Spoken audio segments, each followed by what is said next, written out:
મારી ગર્ભવતી ગર્લફ્રેન્ડે મને માત્ર દુઃખ પહોંચાડવા માટે તેના અને તેના એક્સનો એક વીડિયો બતાવ્યો. અમારા જોડિયા બાળકોના જન્મ પહેલાં અમે અમારી છેલ્લી રજાઓ પર ગયા હતા. જ્યાં સુધી અમારું ઝઘડું ન થયું ત્યાં સુધી બધું બરાબર હતું. પછી તે ખૂબ જ કઠોર બની ગઈ. ખરેખર ખૂબ જ કઠોર. તેણે મને કહ્યું કે જો તે પ્રેગ્નન્ટ ન હોત તો તે મને છોડીને જ ગઈ હોત. પછી તેણે કંઈક એવું કર્યું જેની મેં કલ્પના પણ નહોતી કરી. તેણે મને કહ્યું કે તે તેના એક્સને કેટલો પ્રેમ કરતી હતી. અને પછી તે બંનેનો સાથેનો એક વીડિયો મારી સામે ધકેલી દીધો. હું ધ્રુજી રહ્યો હતો. મારા દરેક પાછલા સંબંધોમાં મને છેતરાયાનો અનુભવ થયો હતો, તેથી આ ઘટનાએ મને સંપૂર્ણપણે તોડી નાખ્યો. 1 કલાક પછી તેણે માફી માંગી. કહ્યું કે તે વીડિયો તો માત્ર એક ડિલીટ કરેલા ફોલ્ડરમાં હતો. અમે આગળ વધવાનો પ્રયત્ન કર્યો. અમે ડિનર પર ગયા.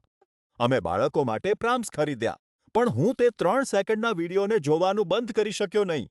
જ્યારે પણ તેણે મને સ્પર્શ કરવાનો પ્રયત્ન કર્યો, ત્યારે તે ચિત્ર ફરીથી મારા મગજમાં આવી ગયું. નહાતી વખતે બ્રશ કરતી વખતે પથારીમાં સૂતા સૂતા.